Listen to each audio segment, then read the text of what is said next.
conmemoramos el Día Internacional de las Mujeres Rurales para visibilizar su diversidad.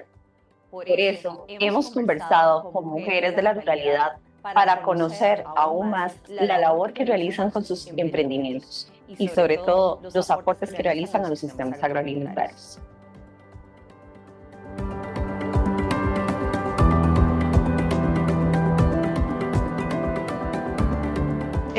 Mi idea de emprendimiento surge desde muy chica.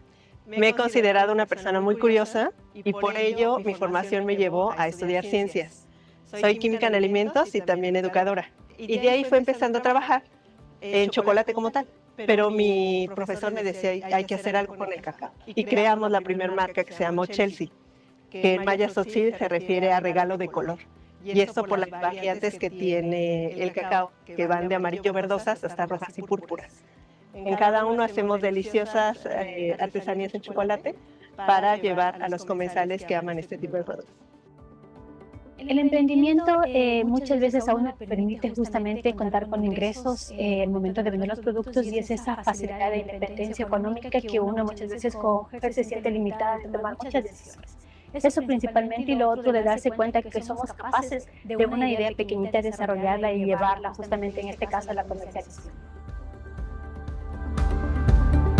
Lo más importante como persona creo que ha sido poder ganar mi propio dinero, también poder tener el control de mi tiempo, ¿verdad? Porque si estuviera en un trabajo de lunes a viernes no podría estar en este espacio, no podría estar aprendiendo de otras mujeres y de sus experiencias. Entonces creo que el empoderamiento que me ha brindado tener un emprendimiento, trabajar en lo que me gusta también ha sido muy significativo para mi vida, ¿no? Esto me ha ayudado también a poder compartir con otras personas jóvenes de mi comunidad. Cuando uno emprende, cuando uno decide emprender, es como te das cuenta hacia dónde van tus pasiones, qué es lo que te gusta, realmente, dónde te hace feliz estar, qué es lo que te hace feliz hacer todos los días, ¿verdad? Que yo les digo, no tomen un proyecto por ¿verdad? Porque es como la moda o el dinero o lo que sea, ¿verdad? Yo le digo a todos los grupos con los que me relaciono, digo, tenemos que pensar en que el emprender es que yo quiero levantarme para hacer esa tarea, ¿verdad? Para hacer eso que a mí que amo hacer. Esa es la idea, que lo que hagamos nos haga muy felices. Hay muchos proyectos de desarrollo que lo realizan entidades públicas y privadas. Mi mensaje sería que en todos estos proyectos sea un eje transversal el género. Hay ideas espectaculares, actividades muy buenas, pero no se incluye a las mujeres. Puede ser por descuido o pensando que a lo mejor lo que se realiza ya va a dar un valor agregado a la mujer. No es así. Tiene que haber un eje transversal de género y hacerlo cumplir en un porcentaje, qué sé yo, participación al menos del 50%, porque a veces también en el sector rural, a nosotros las mujeres, si no nos impulsan, no estamos ahí. Es a veces como que sentirnos obligadas, nos vamos, pero nos damos cuenta qué tan importante es eso. Parte de las debilidades que yo considero que tenemos como emprendedoras rurales es que no tenemos acceso a créditos para poder ampliar nuestros negocios, porque nos piden, qué sé yo, una carta, una escritura, que muchas veces están a nombre de nuestras parejas, de nuestra familia, y esto limita definitivamente a las mujeres, porque al no tener algo legal que avale lo que nosotros podemos hacer con nuestros emprendimientos, pues no hay acceso a los créditos. Mi mensaje sería seguir tocando el corazón de esas mujeres, porque necesitamos visibilizarnos, que nuestra voz también se oiga tan fuerte como un estruendo, y ser partícipe de organizaciones para que también se hagan hacia atrás, ¿no? Se toque a la juventud y a los niños y saber que somos presentes y estamos vivas y que esa voz se siga resonando. Bien, para mí una frase sería resistencia. Esta mujer que no permite que sus sueños se trunquen. Todas las que empezamos a emprender somos innovadoras y eso es lo que nos permite seguir adelante y llevar a cabo nuestro emprendimiento. Una mujer rural es una mujer sumamente fuerte. Ser una mujer emprendedora en la ruralidad Para mí significa empoderamiento. ICA valora el trabajo de cada mujer rural de las Américas y su aporte decisivo a los sistemas agroalimentarios. Por eso conmemoremos el Día Internacional de las Mujeres Rurales.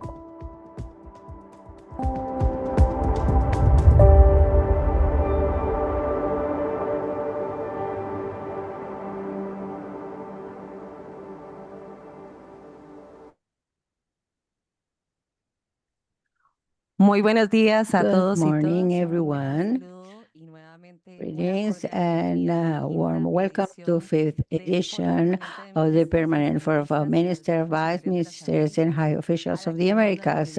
We have a called measurement of care to make visible the contribution of rural women in the agri-food systems of the Americas.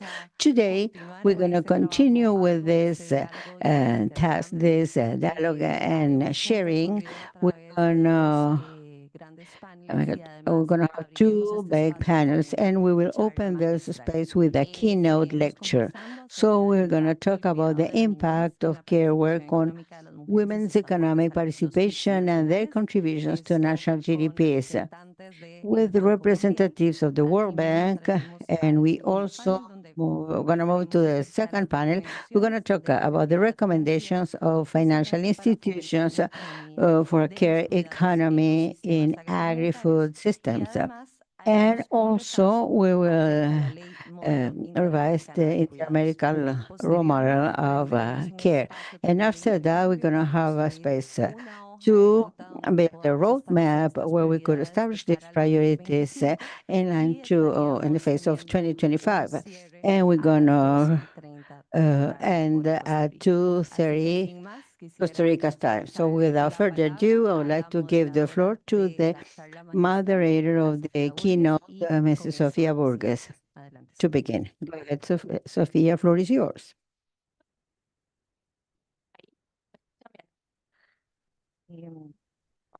No, está funcionando.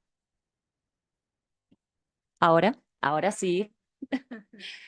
Bueno, muy buenos días. Muchas gracias, Alika, por esta invitación a todos los presentes, a todos los países, las funcionarias, sobre todo a todas las mujeres rurales que ayer nos han compartido sus testimonios, sus valiosos testimonios.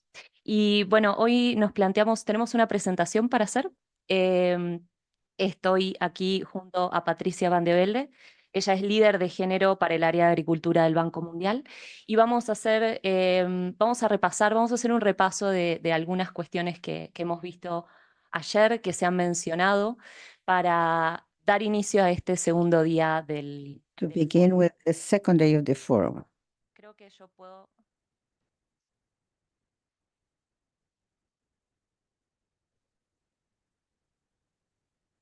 Ok.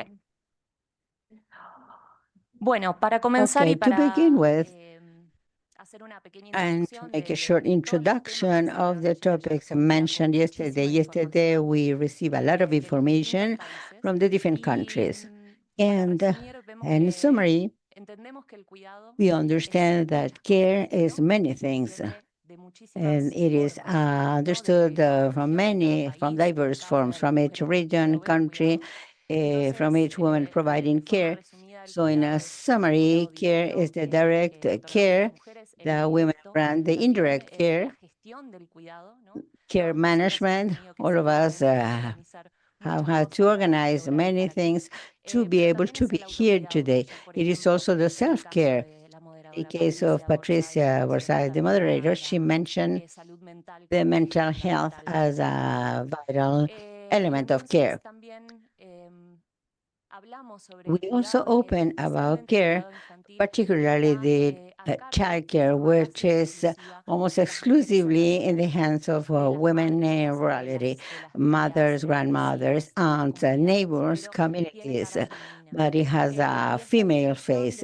This distribution of tasks takes place on a comparable manner with care, referred to the productive activities. Those productive activities allow two women need to be compatible with care. Those that are near home, so the care of animals, gardens. Those were some of the things mentioned. We also heard about the participation you have seen in many projects of the World Bank, a differentiated participation by objectives, according to the objectives of these productive chains, of these productive projects. In the case of proposals that include access to basic services, access to water, for example, the participation of women is very high. When we talked about projects with marketing objectives or high value chain, high added value chain, the participation of women reduces considerably. Those are more masculinized spaces. We also see that the activities assigned by gender. The most important thing, what makes us to be here in this presentation is that those are unpaid activities, not only unpaid, but also not recognized as work. So in summary, women, we know this, and there is consensus, at least in this room, rural women work much more hours than men and than the urban pairs. Some information to summarize yesterday's discussions. 76% of the unpaid work is performed by women, 7 hours a day, to unpaid care tasks versus 3 hours in average. Also talked about the participation of GDP, 15 and 25% of this task. We also noticed that there is some vacancy of rural data, and there's a big data. There's a difficulty to measure because care are more intense in rurality. They are more intense because there is a service gap between the urban and the rural aspects. They are more intense because we need to match the productive calendar with the one of care all over the year. All over the year, many things occur at the productive level. There is also vacations, children's vacations. So we need to make all activities to fit. So it may happen in some cases in urban spaces. It is much more intense because the limits are not clear between work, care, family, production. So there is a higher probability to have tasks that are one over the other one.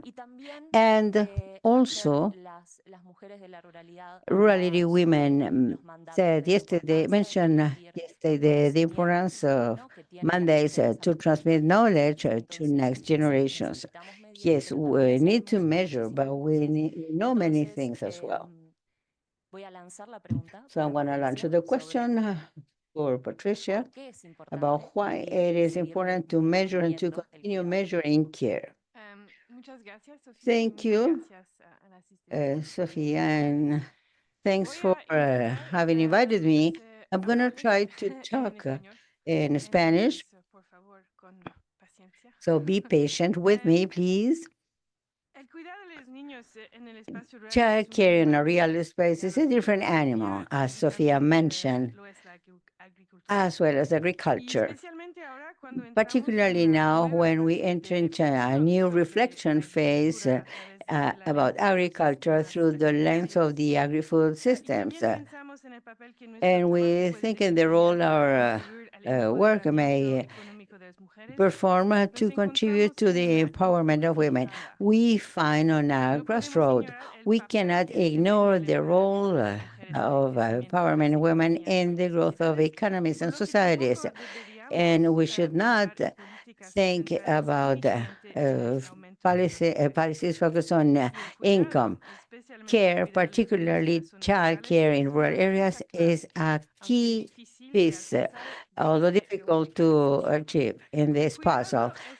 Care is a term with a lot of burden. As Sofia mentioned, care means many different things and acquires different meanings for different people and communities. Care cannot have and does not have the same form or the same value, not even the same thought in rural area. Care policies for rural and agricultural system must take this into account. In the World Bank, we love measuring. We earn our life proposing some of the set of data that are most used in the world. Some data, all of us know. We know the percentage of care that could contribute to GDP. We know how much the GDP in some sectors could grow. World Bank was one of the first in trying to measure the cost of gender gaps with figures that are updated in FAO report. Our first thing in the bank is to find a way for the sectoral decisions make sense for economy and for a perspective, for a funding perspective. The women business in 22 made aspects to analyze the effect of the regulatory environment on the labor participation. The idea was to determine the cumulative effect in labor participation. The offer is just a small part. Laws and regulations perform an important role in this sense. Data led us to find new arguments for new problems, resistance and interest. We have an example in the Republic of Congo with the idea, where the idea of care is almost unknown. This suggestion find a lot of resistance from the government and from the bank teams. The gender innovation propose a rural model with the participation of community and measure the impact through a range, the decision making and others. Using a model, they analyze the results for children from 2 years to 6 years old, and we discovered that 76% of households with access use this after a negative aspect of 100%. That was a big surprise for the government. The centers increased significantly the participation of women in commercial agriculture and monthly income, but the evidence showed less evident data from the point of view of, from the intuitive point of view. We observe changes in economic activities of men. It is more probable that they dedicate themselves to other activities that are not agricultural. Another study of the World Bank concluded that the concession of grants for care of children, it did not have noticeable effects in the employment of women. The study concluded that the cultural values were over the economic opportunities. Our work as a source with the responsible for political policies is based in the research data, in some cases the comparative evaluation. We support capacity of countries to create better policies showing the evidence and the value. Best data, we can get best policies. Sometimes we need data, but we also need the concrete evidence to build the concrete actions. The search of data should be accompanied by the political will to deepening and to promote the change. We must recognize the care burden, not only women. We need to recognize the impact social standards have and the economic opportunities. And the economic argument by the GDP is a powerful argument to justify expenditures in the private sector as well. There is an estimation of 600 million of women that are not available for employment or do not look for employment because of their care responsibility. When there is a lack of institutional support, there are no public care or quality care or the resources to recruit substitutes.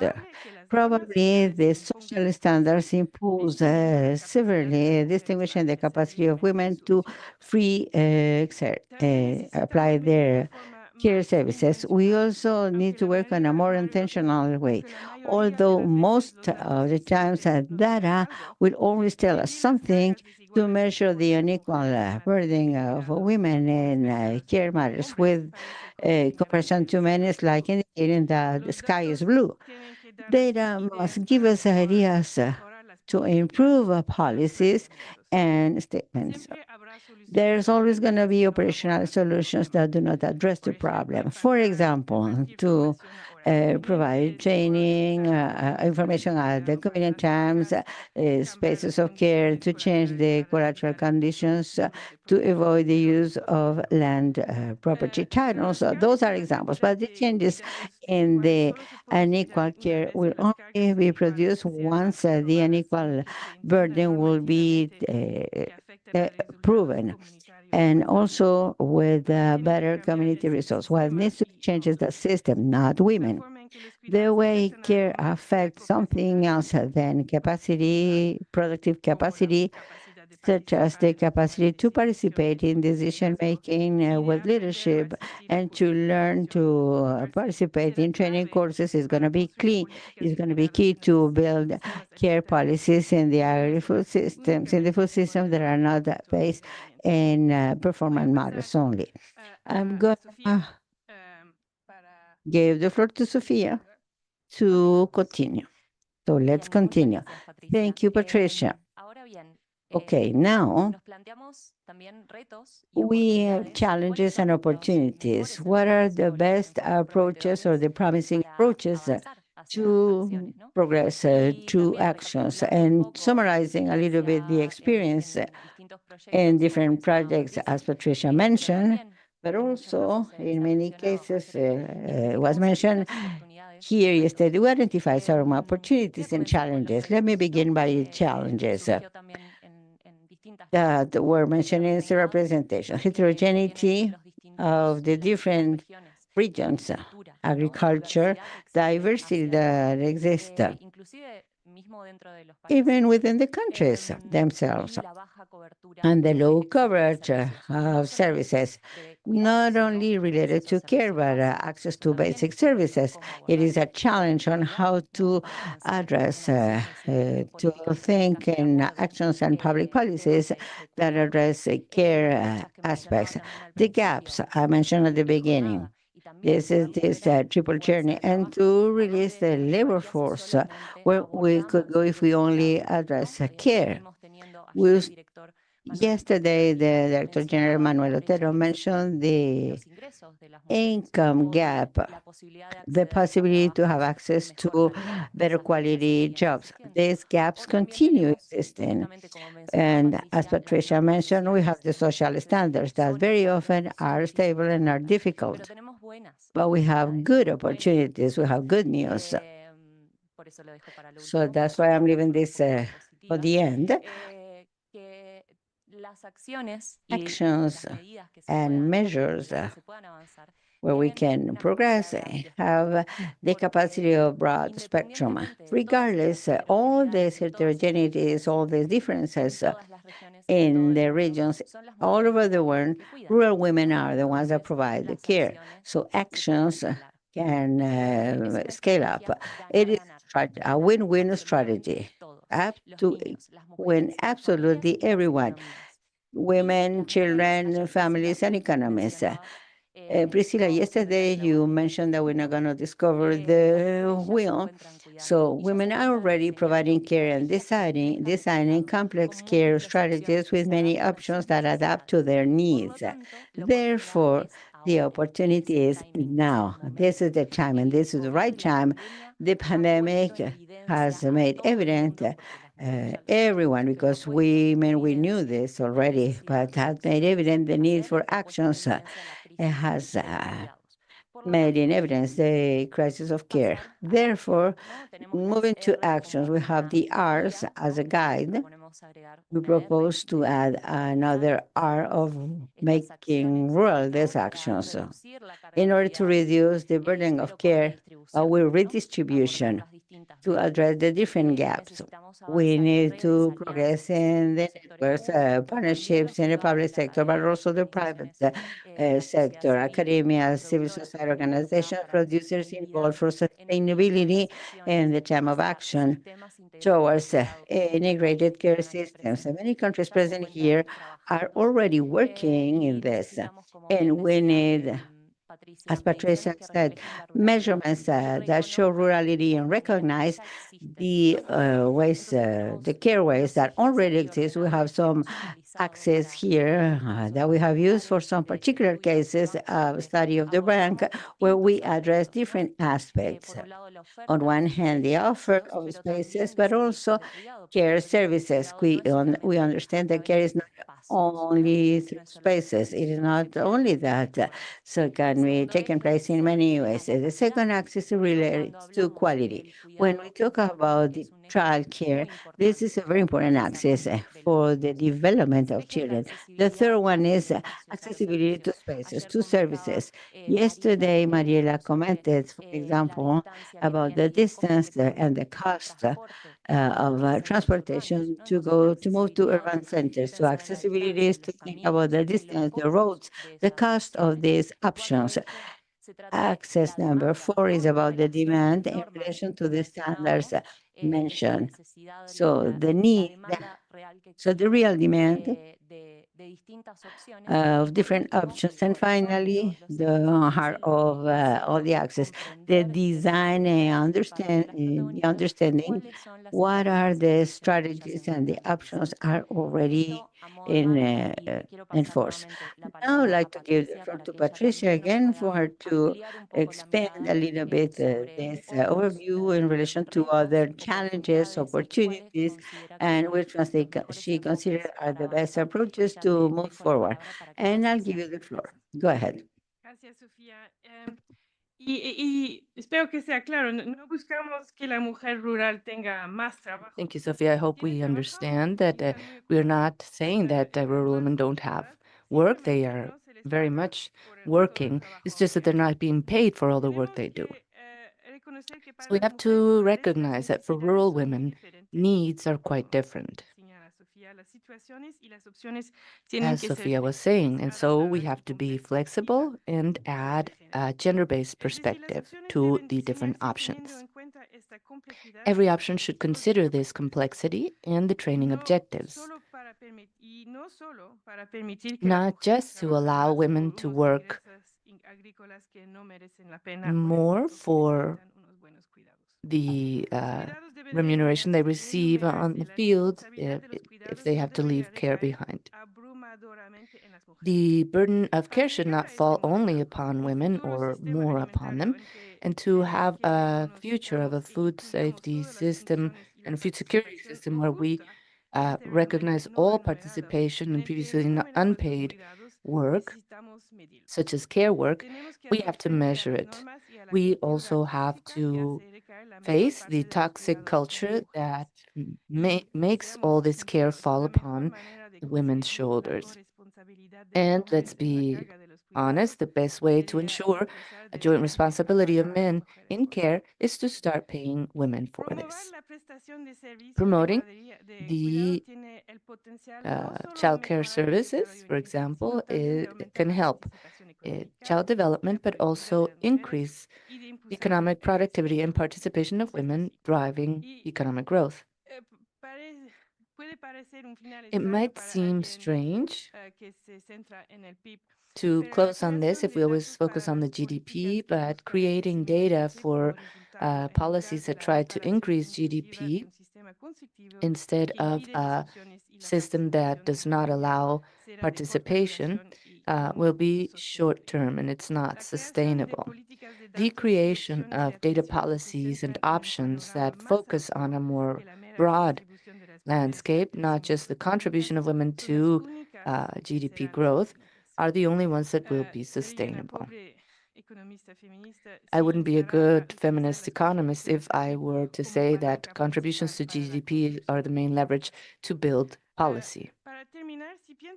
To close, if I think about the biggest challenge, it's falling in the trap of just thinking of measurement as a policy.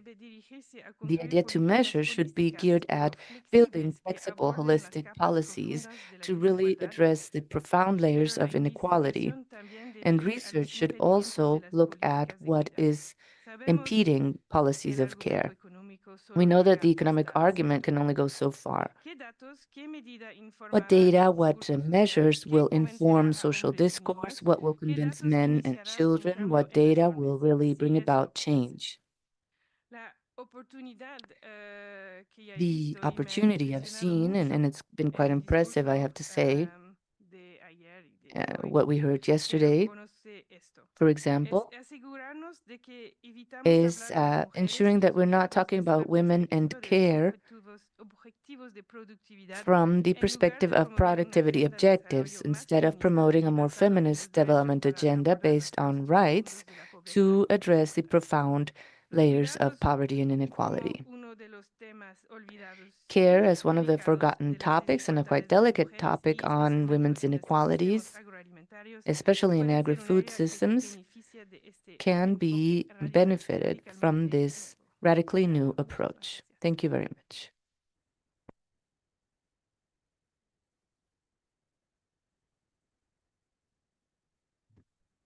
Muchas gracias, Sofía. Muchas gracias, Thank you so much, Sofia, Patricia. It has been a very interesting lecture. It also reinforces what we will be covering afterwards. It's clear to see that measurement is just a tool, not an end in itself.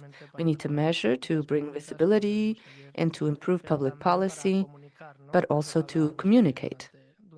As we were saying yesterday, the sky is blue, that's clear, but the information is not necessarily reaching the places it should. The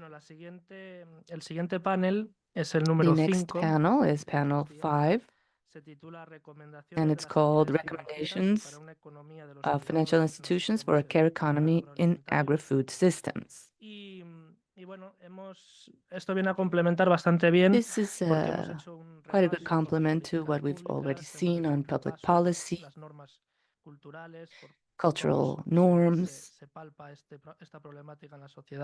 and the way this problem is evident in society with the wonderful panel of rural women we had yesterday.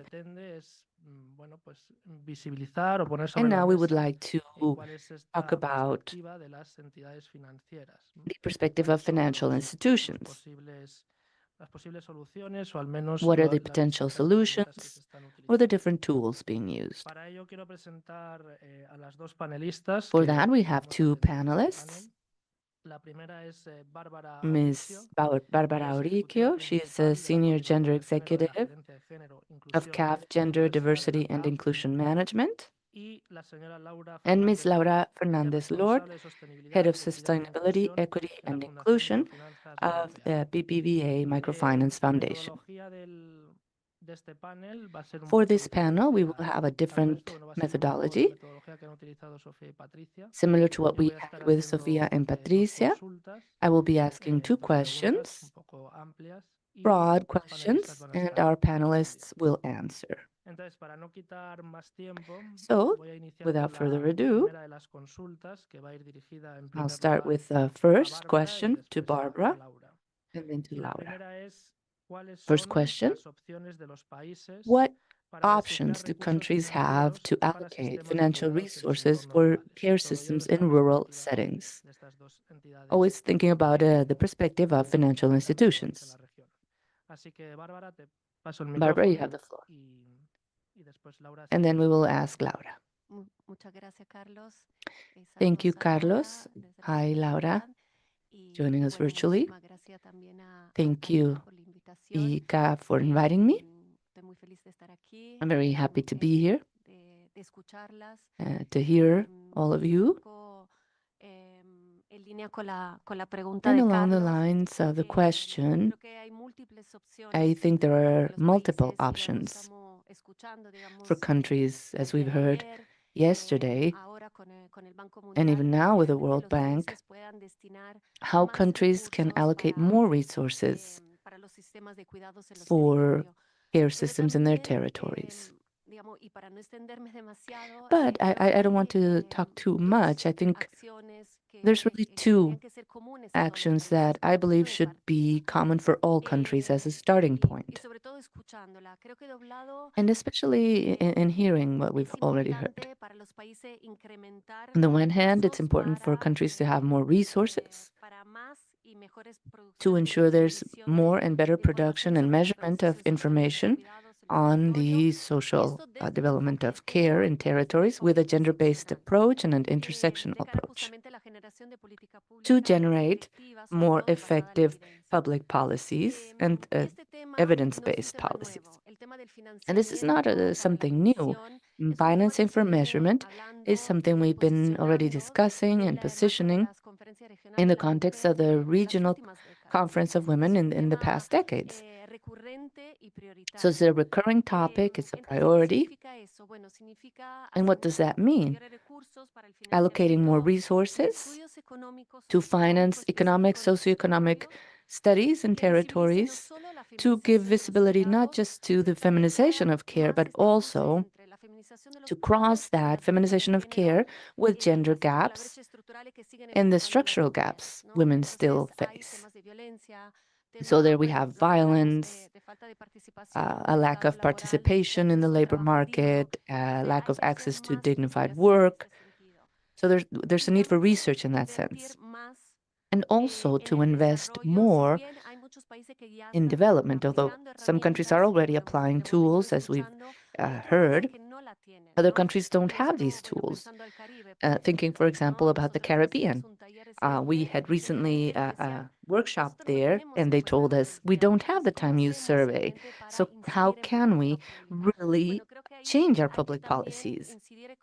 Well, we have to support countries to ensure they have more resources to have satellite accounts and tools of the like, such as the time use survey.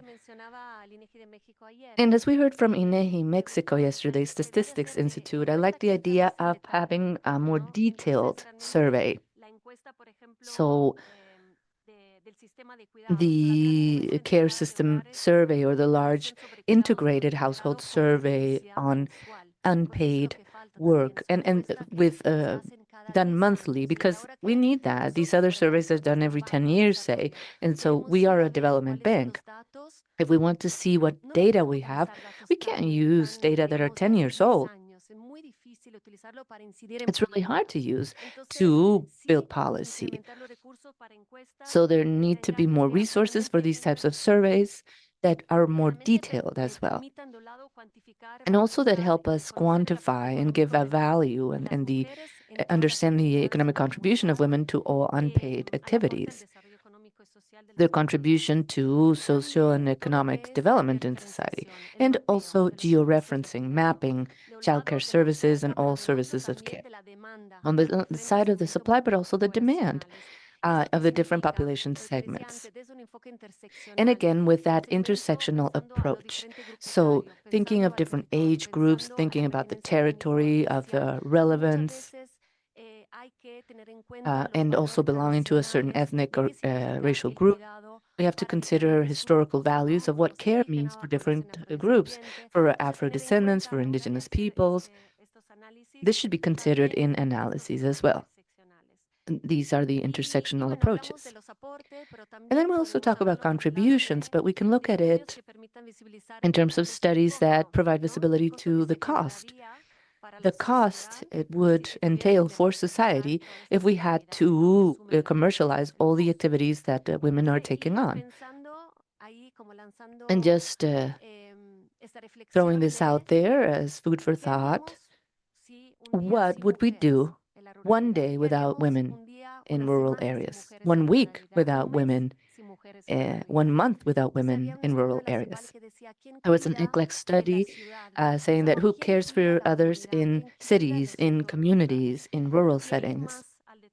And again, we need more detail in that sense.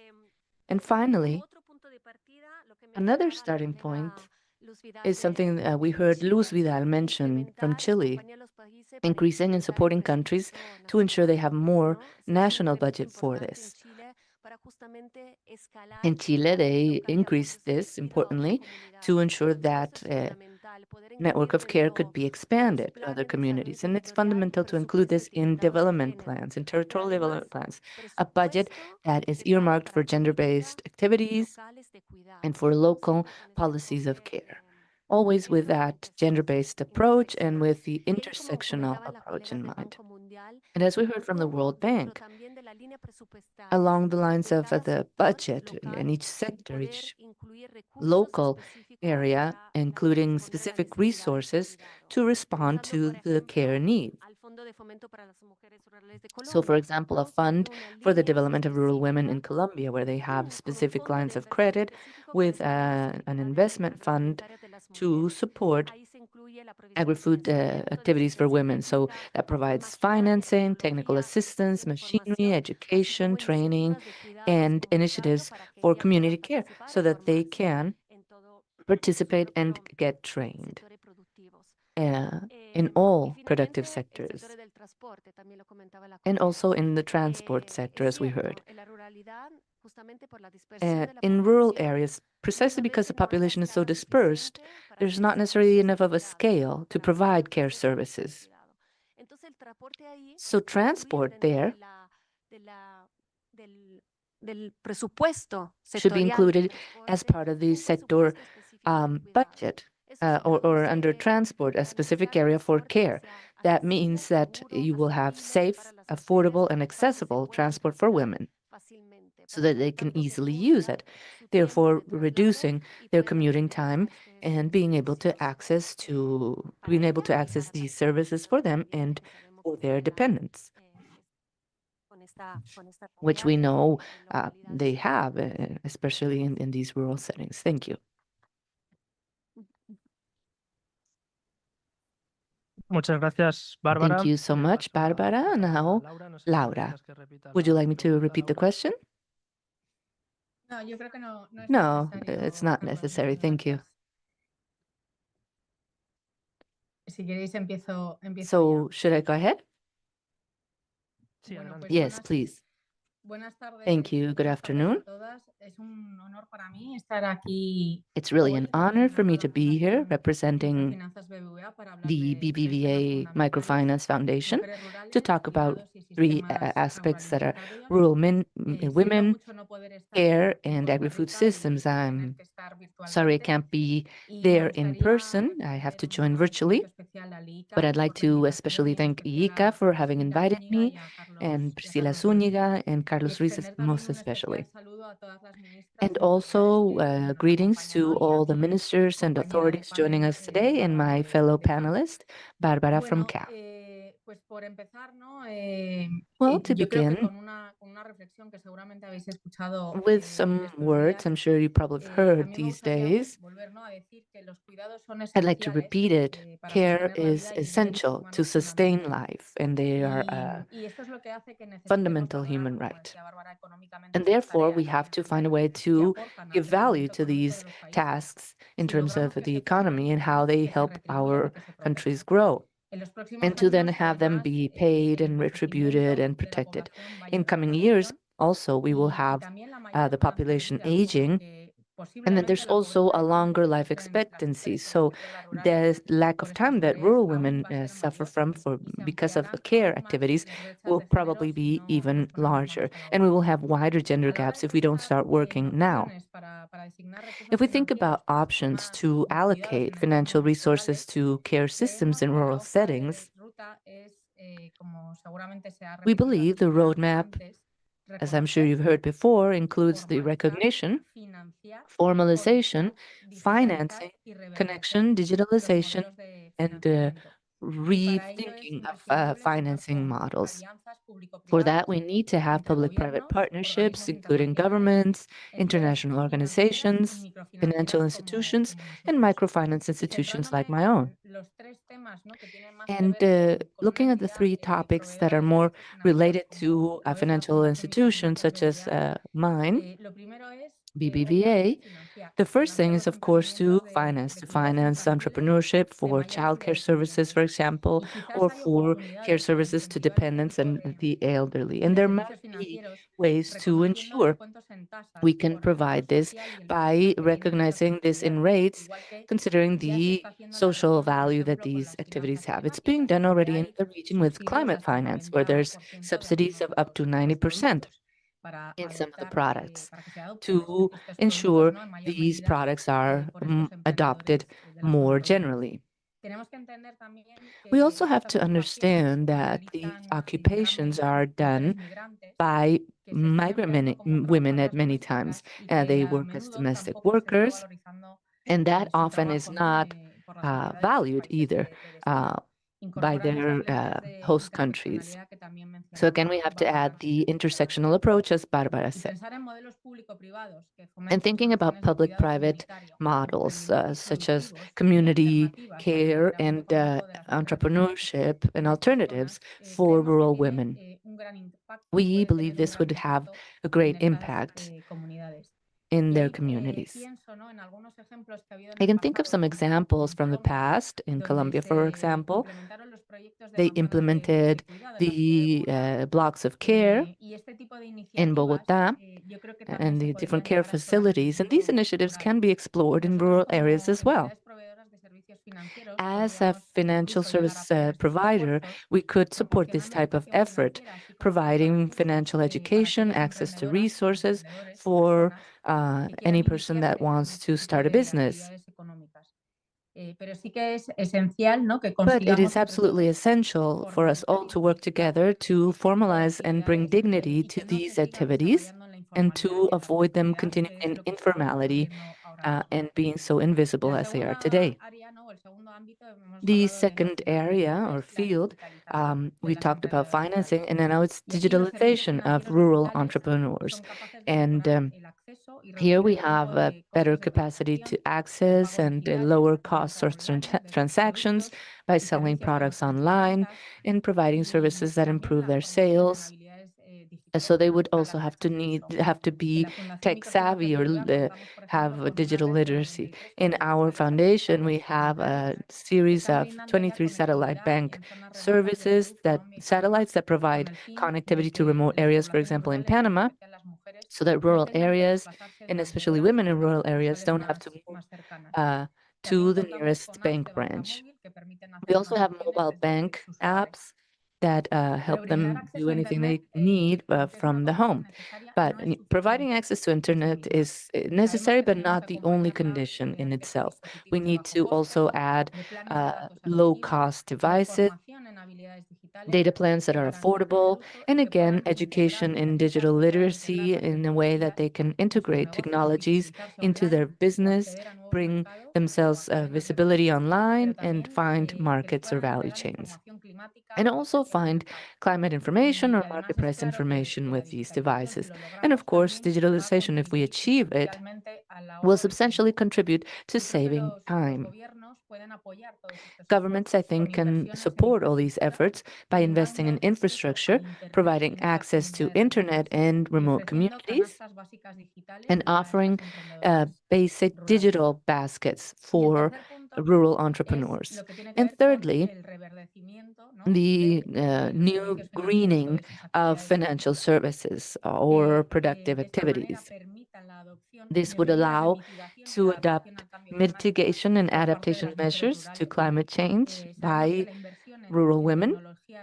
We know that the investment in eco-friendly technologies reduces time you need to find water or fuel, for example, and bring resilience to them, considering the impacts of climate change. We also know that rural women are essential agents to fight climate change, and we should not forget their role as caregivers to the earth and biodiversity.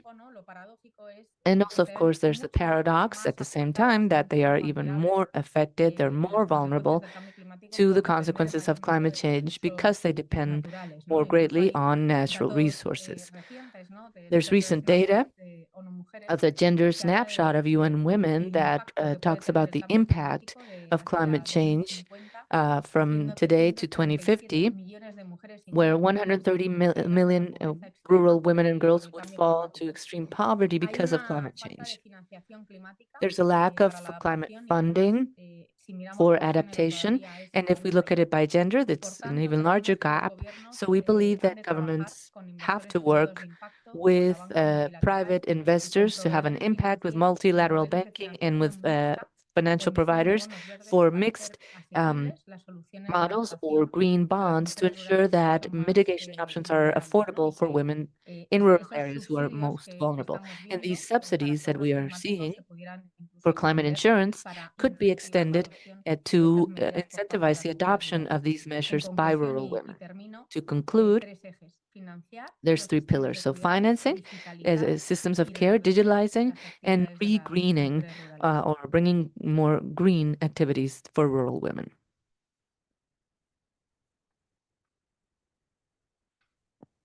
Bueno, muchas gracias, Laura. Thank you so por aquí much, también un Laura. aplauso en sala, por si We no. had a round of applause in the room, just in case you didn't get to hear that digitally. No, muchas gracias a las dos por Thank you responder a to esta both our pregunta. panelists for answering the question, ¿Cuáles son esas opciones talking about the options countries have and how to support them. Yo destaco de ambas I wish to highlight from both of you some of the points that you've highlighted. I know that you said many strong things. The first, financing, increasing resources so that countries can reinforce these activities, mainly by supporting them by improving tools such as the time use surveys and georeferencing of data to ensure we have the intersectional analysis that involves several key areas beyond just rural, urban, gender, indigenous population, etc. And also the need to recognize, formalize, and give back or pay for all this work that is invisible. And something that we've heard a lot during the forum, and I see that all of you agree, and that's good news, the need to have public-private partnerships and intersectional partnerships, such as the example by Barbara on the transport budget with a gender-based approach. That would have an impact on care. So it's not a matter of just bringing one sector to this, it's all of us working towards this. So these new financing models, as Laura said, with mixed financing and other types of tools that can help us better coordinate among different stakeholders. So thank you very much for your input. Now, we first thought about the options, and now we want to see how we can make it happen. So the next question, first for Laura, we'll change the order, and then to Barbara. How can financial systems have a positive impact on the defeminization of care in rural settings? Laura? Bueno, muchas gracias, Carlos, por la pregunta. Carlos, for the question. Y bueno, un poco en la línea, ¿no?, de lo que ya veníamos It really comentando goes antes. much along the Una de lines las that, formas as we've en la que mentioned, los one of the modelos de ways in financiación which pueden impactar financing la systems can disponibilidad have an de los impact cuidados on en la the ruralidad defeminization es of care in reconociendo rural el valor settings económico, is ¿no?, by y más uso de las actividades acknowledging the producidas economic value y la of capacidad productive que tienen, ¿no?, activities de and the aumentar los ingresos capacity del hogar, these mejorar la have to seguridad increase alimentaria y income in a contribuir a la household seguridad to vital. ensure food Es decir, security que and las contribute to visualicemos environmental como agentes sustainability. So they should be económicos, visualized ya que as economic durante siglos agents. la labor de las mujeres For rurales ha centuries, estado the work of invisibilizada rural women y ha sido has been considerada invisible, una mera and it has ayuda been que considered que just no se help, remuneraba y que tampoco, por unpaid tanto, se valoraba. support, La and also Fundación undervalued Microfinance support. BBVA, Our como foundation, sabes, es BBVA una Microfinance, as you know, is a que nonprofit promueve el organization desarrollo sostenible a través that de promotes finanzas sustainable productivas, development que concede with productive financiaciones, finance finanzas through en 5 5 países different a mujeres entities y in 5 empresas muy countries emprendedoras to over 1 million women entrepreneurs. Just to give some information, in 2010, we provided credit to over 560,000 women and with a value of more than 620 million euros. We know, we are very much aware that there are clear gender gaps because only 30% of women that we serve with credit live in rural areas, and of them, only one-third are really working in agricultural activities. In the past years, we're seeing rural entrepreneurs, women that we serve are younger, and they have higher levels of vulnerability and poverty. That's why we are very much committed to what I've said before.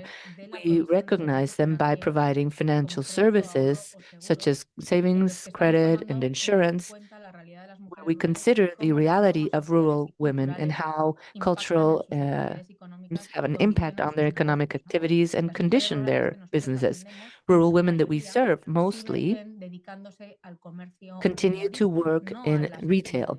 They are not in productive agricultural activities, and that is very much related to the feminization of their activities and the social standards and gender biases. So again, we have 3 lines of work and products for rural women: green finance, insurance. As for products, and to answer to the how, one of the things we do is offer financing without requiring land ownership. As you know, that's much of the reality for 85% of rural women in the world. They are not owners of their land, they don't have title to their land, and this tends to be an obstacle to access finance. We have a product that's called Agro Woman, and it's designed for women heads of household that wants to have a basic income, and it has flexible payments adjusted to the productive cycles of their activities and does not require them to be landowners. We also have a product for family sustainable livestock farming. It launched in 2020 with a network Tamiz to ensure that there were backyard farming techniques and activities fostered. These again are 80% run by women and rural women, and we're trying to improve the social and economic conditions to ensure they better adapt and mitigate to climate change and ensure there's food security. It has a clear gender-based approach, and there's also rural community banking. This is a pilot we have in Chile, where we offer financing to very remote areas in Chile in the north that suffer from droughts, and they have serious issues with connectivity as well. No one can really get there, or no one goes there, and we offer this type of financing, which is paid solidarily through a group of women. We have the funding, the green funding products in Colombia, Dominican Republic, and Peru to implement adaptation and mitigation to climate change measures, to fund clean energies, to finance clean energies, to install safe water and sanitation, or to provide climate insurance to agriculturals and parametrics that protest against damages caused by droughts and others. The composition of women, of rural women, is 30%, and another 30 from there dedicate themselves to agricultural activities. They are 50% of the portfolio of these green products. So when they are offered the possibility and we give them the resources, the demand is there, and they have an interest in, and they're really interested in taking this type of measures and to make this type of investment. But not only this, investments in technology or sustainability are good for the planet, but they also allow to reduce the time dedicated to household chores. So we have some cases of entrepreneurship that have installed biodigesters that provide, they use organic fuels from pigs, for example, and this eliminate the need to look for wood or coal, so improving the health of rural women. And the action, the activity we celebrate the ICA Foundation Action mentioned the projects that they implement, and this is supposing savings of 160 hours annually.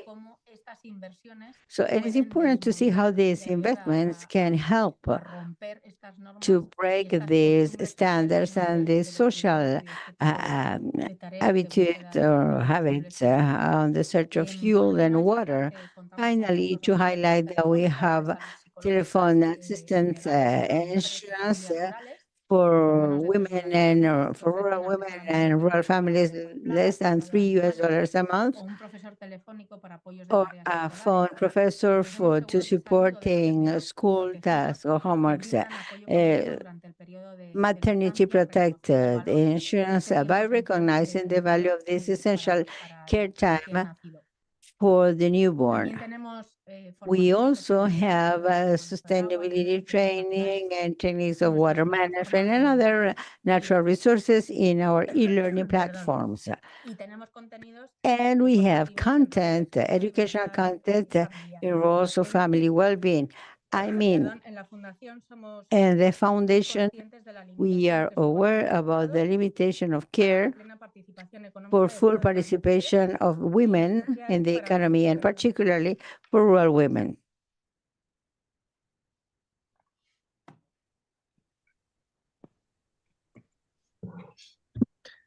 Muchas gracias. Thank Laura. you, Laura. ¿Acabaste ahí o Have you finished? te damos un minutillo? Or do you still need a little bit more time? Tranquila. No worries. My apologies for my cough. Thank you.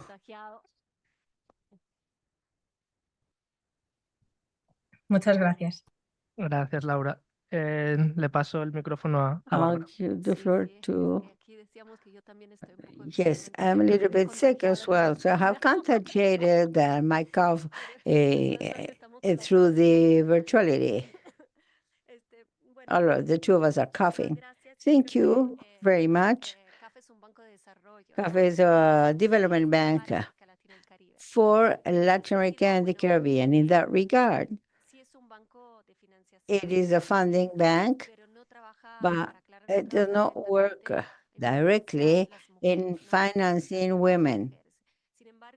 However, and within our strategy of gender equality,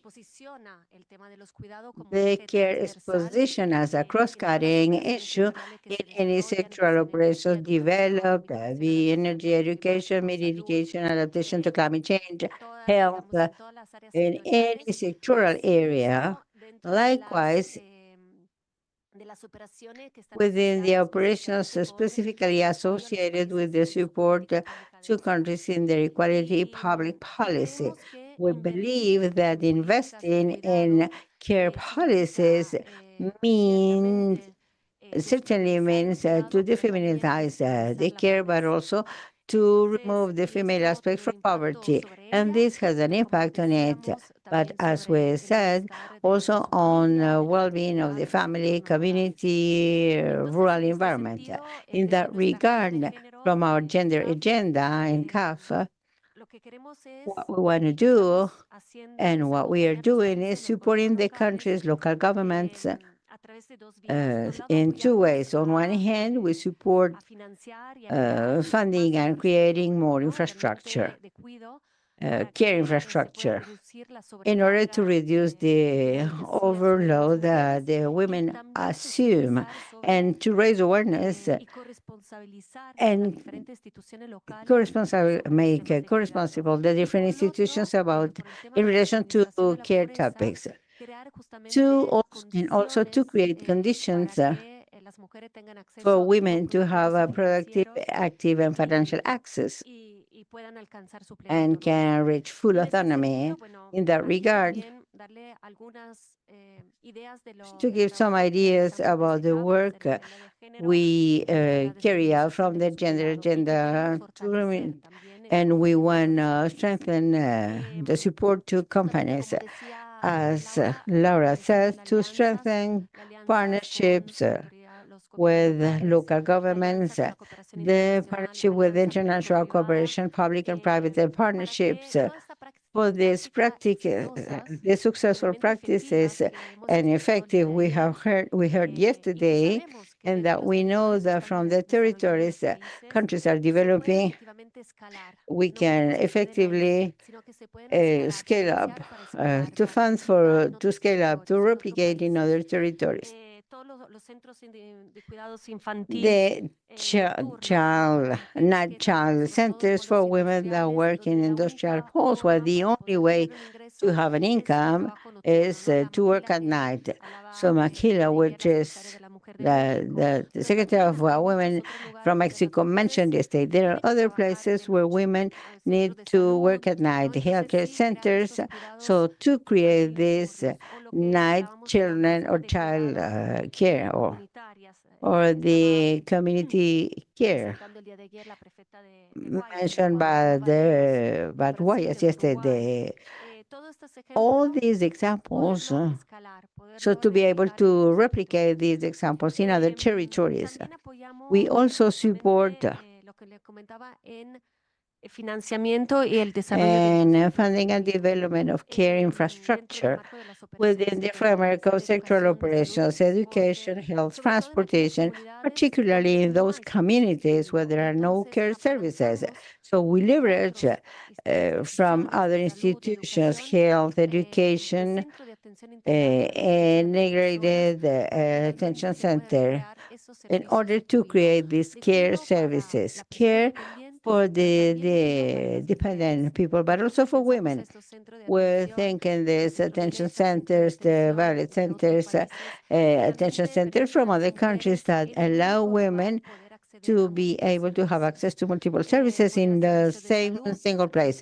Healthcare services, productive sexual health, violence situations, assistance, legal assistance, and all this, as well as other services, business and training. We support the funding of the care centers, for example, in local markets where there is an important participation of women. We see women with children, and it means release for women, but also the right, children's right to have or to be on a center, to play, to be educated, to be trained without being in spaces that are not for children. And finally, to conclude, we also work along with many public and private financial institutions, second floor particularly.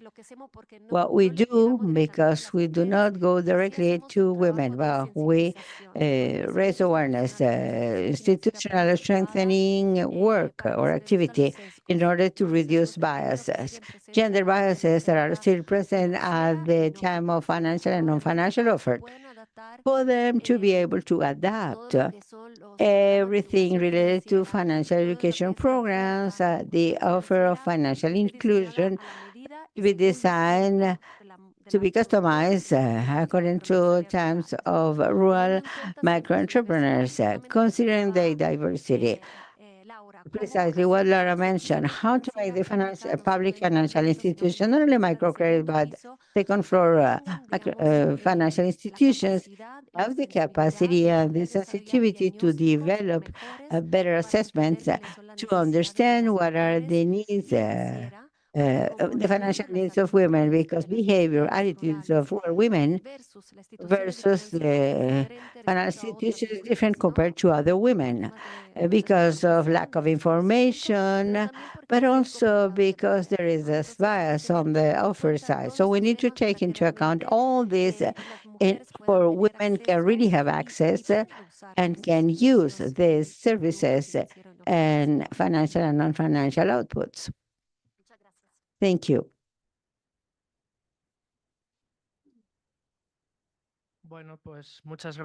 Thank you. With this second question, we close the panel. So I want to thank Laura from the Foundation for being with us virtually, and Barbara from CAF for being here in presence, answering these questions that give more inputs to the forum.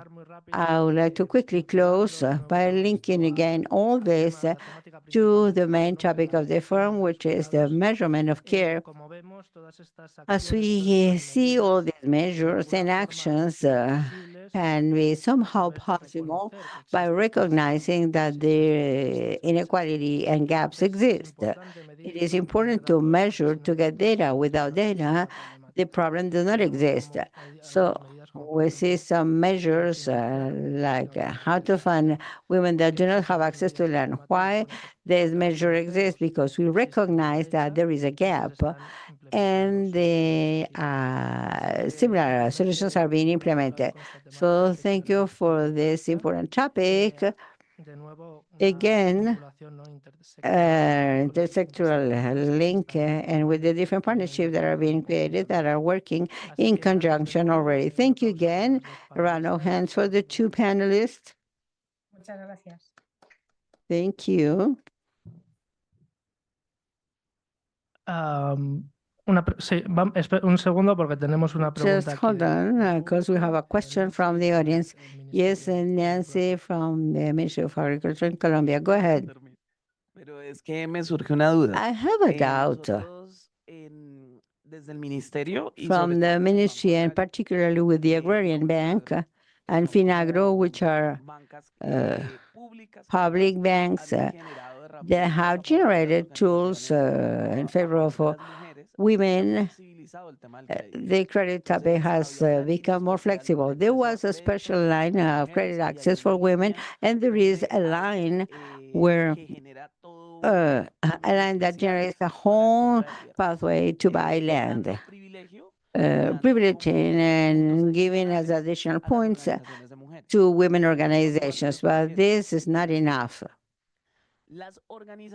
Organizations, no matter how much we make credit actions flexible, are not subject to credit. They are not subject to credit because they do not fulfill the tools stated to participate. So I don't know, within the framework of CAF work, is it possible to find other and different mechanisms other than the credit, or that make them a subject of credit for them to be able to go to these levels. With that, we can have two things. First, they do not have to wait for grants, that they can manage some activities, some credit activities aimed to improve the conditions and life quality of their production. But there's no question that there's still a barrier in the private bank as well as in the public one for them to have access, to have direct access to credit. In Colombia in particular, this has made that women, so we call this drop by drop. So this is somebody that charges everyday money. So many women have ended with this process of gota a gota, which is that's drop by drop, but not to bank credit, because there is no question that the bank does not, and by making flexible in the right manner the actions women have. So I do not know if maybe what you have seen and the work that can be performed offers a different alternative other than the public credit has. Yes, this is something we face because we are a development bank. We are not financial institution, public and private financial institution. We work with these institutions precisely to make these changes, to tell them we need an assessment to really know what are the needs, financial needs of women, and what is the requirement you ask for and they do not have, and that needs to be changed for them to have access and to avoid these limits and to have the need to find other options. So on our behalf, there's a whole task of sensibilization and capacity building we carried out. So to make a better approach between the financial institution and women, for them to really understand what are the needs and how to change this criteria to make flexible what you mentioned within the regulatory framework to change these criteria. What Laura said, They do not ask for the ownership to have access to credit. This is vital.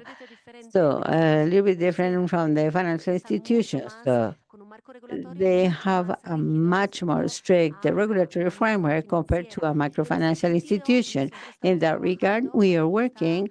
So here we have Alejandra from TIM and the model of financial inclusion for women in order to really change the regulatory framework of these needs, these requirements within financial institutions, and for the superintendencies and regulatory frameworks of the countries can be modified in order to reduce the requirements requested to women for them to have access. It is a model for the countries to adapt to their own regulatory frameworks and for them to be able to facilitate this access to credit. There are other programs, investment fund, bonuses that can be developed to create these investment funds for the SMEs, productive units of women, and we are doing this with ProMujer, for example. We are supporting for them to be able to, in order to fund SMEs led by women. So there are different options if we do not go through the public and private financial institution, but that's the way to go. So we need to make changes in order to make things more flexible. Thank you for the answer to Nancy's question. We need to continue for time reasons.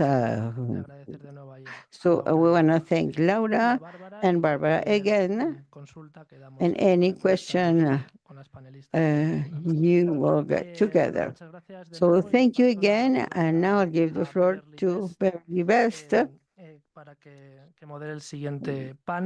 moderate the next panel. She is the director of the AICA, Director of External Institution Relations. She is next to me, so Beverly, floor is yours. Go ahead. Thank you. Good morning, everyone. Since there are 4 languages in AICA, 4 official languages, and I believe that diversity is a pleasure in life. I will switch to English, my native language. Since we have interpretation and simultaneous interpretation, thank you. Okay, so yesterday and today as well, while listening to the rich presentations and the experiences of our women and all our leaders who are involved in our agricultural sector, I was convinced then, as I am now, that my task as a moderator today will be a monumental one. However, I believe the stars are all lined up in my favor as I preside over an interesting topic, which will be led by 2 experienced and expert presenters. Before I begin this discussion, nonetheless, I would like us to pause a little while from our laptops and our mobiles, just for 5 seconds, and think of what is the main concern about achieving the goal of this forum. 5, yeah. I will say yes to all the things that you have thought of, that have come to your mind. But for me, the voice that keeps echoing is, why is it taking so long for us to achieve gender equality? In particular, in terms of the topic of today, where we're looking at the care economy. I would say the main barrier to progress are deep-rooted systematic gender biases and discrimination, which unfortunately are also reinforced by laws in approximately 90% of the countries worldwide. That's UN data as well. But I'm a firm believer of the words of the Chinese philosopher who says, the journey, and that's Lao, He said, the journey of 1,000 miles begins with one step. The truth is, despite the challenges and setbacks and the gaps and all the things we have spoken about, we have progressed over the years. And in fact, you have shared some moonshot testimonies, which are characteristics of the future, the hope for the future. And since the law has a big part to play in guiding the path ahead, at this juncture, I seek your indulgence to focus our attention on the topic for this panel, which is entitled The Model Inter-American Law on Care. For this presentation, we have 45 minutes. And the first speaker is Mrs. Alejandra Mora, who is the Executive Secretary of SIM, and she will present the model law for 20 minutes. Now, I just want to note to Alejandra that when it's 5 minutes to the time, I would lift my, just as a gentle, friendly reminder that, time is coming up. So Alejandra, without further ado, the floor is yours. Thank you so much. Yes, as our colleague said in the introduction, I think, so laws are a first step. The implementation of laws is what makes sense. But the point is that what does not exist in the legal instruments, how do we demand that? This is the big discussion.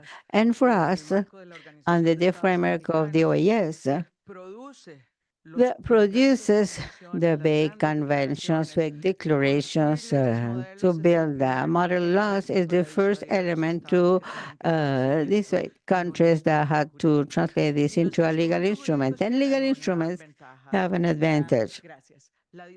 Discussion that is generated when there is a legal instrument and the discussion in the Congress. Elaborate this to everyone. This is something important. The mandate and the coercitivity are in legal instruments and the big transformation and everything we have heard these 2 days. That we need to be resilient to continue with this, because if you realize 30 years ago, we talked about co-responsibility, and 30 years later, we're trying to see what is the way to go. And the colleagues of the World Bank says, time is today. Yes, time is today, because the elasticity of time in women is over. But this elasticity and this no said from the subalternity, while men are saying no from their privilege of being up. So there is a cultural issue, a cultural thing that is intense. I said that men should be here and we're talking to them, because what we need to make them to understand, if we continue pushing this back, the society will collapse. The demographic pyramid is getting inverted. Women the economy need us, not only providing care, but pushing the economy, but also we women want this. When one go, what women says, we want that what we do be recognized, because they have always done this without any recognition. So what we are discussing is very important. So when we are making what we are doing, which is a change and a transformation of social covenants, this covenant must be included within the legal instruments. Otherwise, if it is a public policy, the one that arrives said bye to this. And this is the hypothesis. We are generating instruments. I always have a problem with technology, maybe because of this, but I click, and anything works. See what I say? That's my age. I know that. I just want to talk a little bit of the Inter-American Commission of Women. We are celebrating 96 years of existence, and it is a tool. It is an institution It is the mechanism of human rights, women's rights in the countries under the framework of multilaterality. It was created by women to defend women's rights on a huge struggle. This is the House of Women. So my point is that you get ownership of this. And we have our president here because I'm talking on behalf of my president, Niurka Palacios, as Executive Secretary of Inter-American Commission of Women. The Commission has 33 countries, an Executive Secretary, which is the one that tries to implement everything that is mandated to her. I'm not gonna give you too many data because data were brought by our friends from the different entities. But the important thing is to understand that the differences are in every topic in the labor force, and the multidimensional index that measure poverty is where we are as women. What I want to mention here is how the care aspect is one of the structural barriers or obstacles, and this number of hours is absolutely unproportionate. When we are saying that it is an additional labor journey, so tell me, how can I take care of this? How can I take care of the paid job? And we are calling women to take care of politics, but that will be at 11 at night, because at what time are we going to be able to be in the decision-making spaces, lobbying and working to be present in the spaces? So this is on a real structural aspect for women. When I was in Spain to talk to an academic woman, she stated the right of not caring. But stating the right of not caring is not throwing up in the air as female women. We are doing this with a keyword, co-responsibility. What we are saying is this is not just an exclusive matter of us. It is related to the whole society. So any service, and I'm sure our colleague from ICLAC will mention this, but when you talk about the time use service, what we do is what sustains the world. So what will happen if we don't do that? This idea of strikes, we should take this one strike day, we don't do anything at all, and that men take care to see if they start becoming sensitized from a different place in relation to this. I'm saying that the large transformation of time use services that men dedicate a little bit more time to study with children. Maybe this is the way to go. This is always the way to go in relation to these things, and we can find anything from there.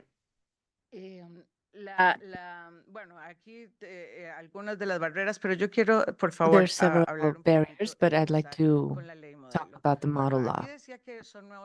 So here it talks about new gender pacts. New pacts is nothing new, really. There's always talk about new pacts on the economic side, so we are frequently hearing that. How can we not say that there's a new gender pact related to the root of the sexual division of labor?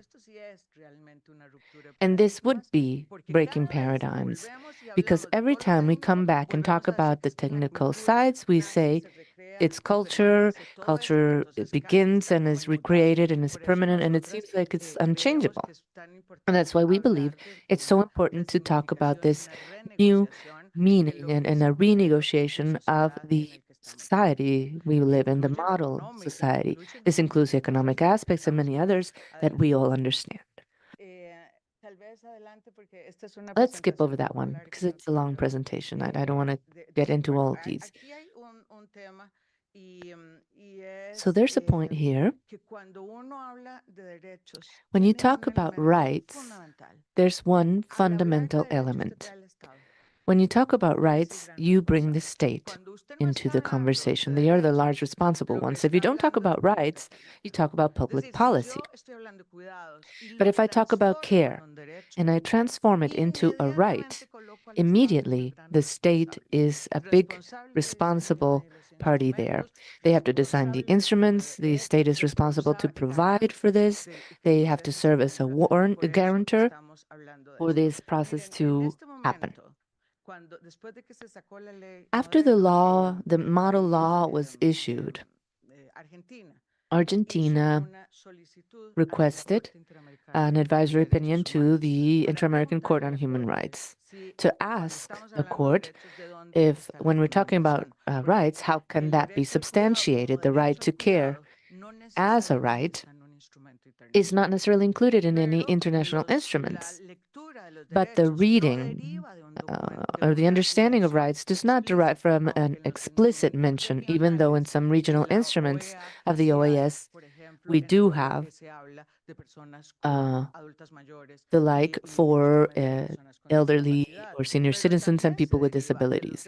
But it can also be derived from the larger instruments, such as a regional declaration on human rights. And so there's a way to interpret that. So there was an advisory opinion defended, and how we also at the team went to defend the fact that it's a right. And so when states regulate it, they have to start by saying it is a right. There's no other way to do it. It's a right. The right of people to cared for, the right to care for others, and the right to self-care. These are three dimensions of the right. What populations have a need to be cared for? These are people that cannot, by themselves, meet their own requirements or satisfy their own needs. That's the basic definition. We could add more to it. There's a definition in the right to care that is related to a very interesting legal concept, which is interdependence. Understanding that every person, when we are born, needs care. And at the end of our lives, we will all need care as well. There's no way around it. We can't avoid that. So it entails understanding that someone did it for me, I will do it, and someone else will do it for me again. That interdependence is part of the humanization that we want to propose. It can't be that just because you have money you can pay for it, and others that don't have to see how they do it, and then they don't have a dignified life. That is what we're talking about in the end. And that's why it is so important. The right to care for others. This is because when you care for others, and if you listen to caregivers, the conversations you can have are quite sad in terms of how long it takes them, the time they spend, and the feeling of impotence looking at someone in pain if they're caring for someone that is sick. The labor conditions, and there's a whole chapter on labor conditions. Caring for others is not just an act of love, which it is, but there have to be rules.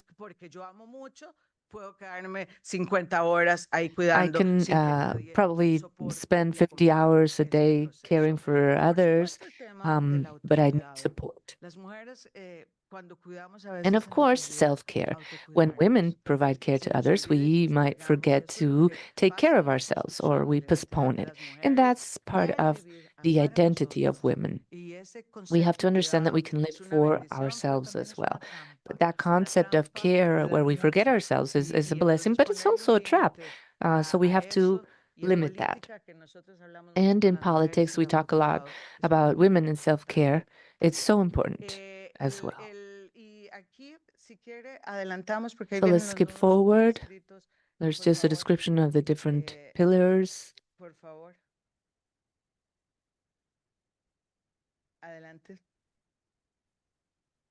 Tal vez quiero decir un momentito cómo se hacen las leyes modelos. Just a few words on how a model law is created. First, it starts with research, looking at each of the regulations in different countries. So there's a compilation of good practices and good experiences. In care, there's no doubt that the two countries that had progressed most in terms of structure were Uruguay and Costa Rica. They already had systems, governance, transfer mechanisms, etc. So, of course, we looked at experiences from other places, from everywhere, but there was a strong model in that sense. After compiling different experiences, there's a consultation session. These types of sessions um, to see whether what the instruments were saying was actually happening in reality, because there's a long way from the paper to reality, and that's the difference between substantial equality. And then we review all the instruments, there's validation, and there's a first draft. How can we change it or modify it? Because many of these experiences are public policies, they're not legal instruments. So this has to be taken to the legal code, it has to be mandated, include the language necessary for that. And in parallel, we provide an implementation guide. And as Barbara was saying that we're doing the model law for social inclusion, we are actually undergoing consultations. Research has been done, and in December, we will have a meeting of experts to talk about what Nancy also mentioned. What happens with flexibilization, with collateral, etc. As long as we have private collateral, is a problem. So we have a guide that helps implement, and that includes all good practices. Some are not necessarily in the law because the law has to be balanced.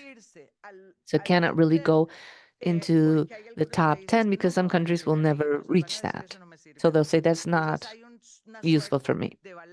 So that you have to strike the balance.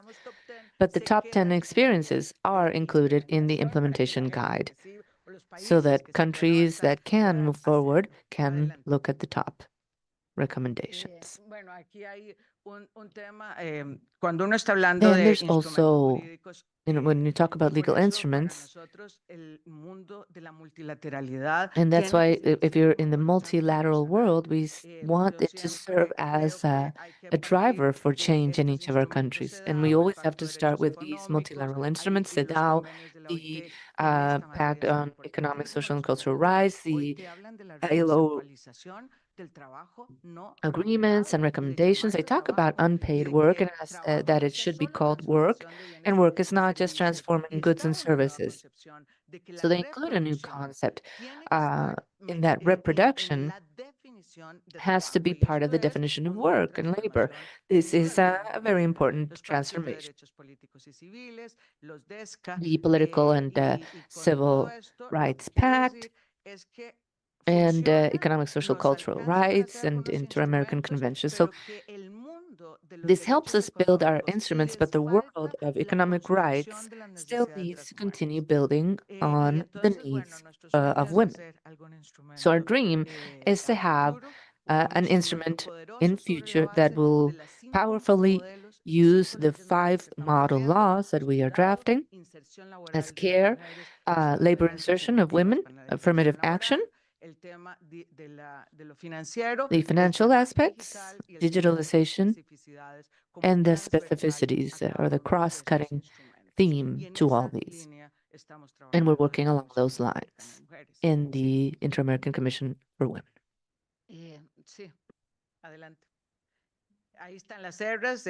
Here we have the 4 R's. I love that we can add a 5th R, rurality. We should probably add that now as a new dimension. So here I can look at recognition first. The first thing we do is define care, define the dimensions, self-care, caring for others, and receiving care, the definition of unpaid care as work, the recognition of the historical contribution of women to this work, because whenever someone sees this in 100 years, they if we have changed the world, they should remember that at some point we upheld the world for thousands of years. National accounts and everything that goes around with that to bring visibility to it, because it's so visible that the only thing we need is just to look at who is caring for others. So for that, we had to find an instrument to see how long it takes for us to care, to add value, to have it recognized. So the things we do sometimes, and it's so evident, but well, we have to do it to be believed so that they understand that we are upholding the world. And in this chapter, we close referring to the welfare state. When I was saying at the beginning, we have 26 constitutions referring to the welfare state. This is an ideological matter of how people work and what the role of the state is in ensuring minimal conditions to people. And it's fundamental to link unpaid work to pension funds. That qualitative leap is something we have to do. And the roadmap through which we can achieve it is the welfare state. It can't be that women care for others all their lives and they come to their adult lives and they don't have a pension. So we have to link that. We need to have a step in the pension funds, and it's built in here so that they can access it as unpaid work to have a pension. Then we have redistribution and reduction. And here, what it means is that if we are not the local governments, local governments are the territories where everything happens, so we have to work with them. And that's what's happening now. There's evidence of how much women have worked to visibilize violence against women, and local governments are approaching it differently because of that. So the same thing we did in that procedure, we have to do now for care, because it's such a structural theme as violence was. We have wonderful experiences of local governance, partnerships. There's a specific chapter on that. This includes public policy design, legal instruments, but also service infrastructure. So that we see the role not just of promoting rights, but of guaranteeing rights in the state. And there's another very important stakeholder, the private companies. Private companies have to ask themselves, how did people arrive to work? How did people solve the care aspects of their lives? We've presented a guide to implement care for private companies recently in Costa Rica. And in Washington, we will be looking at the pact for care in private companies on the 12th or 13th. So we're working with the private area. Some companies are absolutely sensitized to this. The change, they see, they understand that the company better sees their needs. There's this agreement to care for each other, and this is manifested by investments that the company has made. There's many ways to do this. Sometimes it's not easy for private companies to arrive to the table, but when we start talking about it, they realize how important it is what we're talking about. And it's not just offering money, there's also work-life considerations, flexible time schedules, permits, leaves, vacations. How can you just give a leave for the woman? If the child is sick, the woman has to leave her work and not the man. So we have to ensure we have an organizational culture where men can also ask for leave to take their children to the doctor or get the report cards. That should be enshrined within the organizational structure. And again, the joint responsibility of men in the organizational culture and in the private sector, creating service and infrastructure through partnerships. Here we also have very important experiences.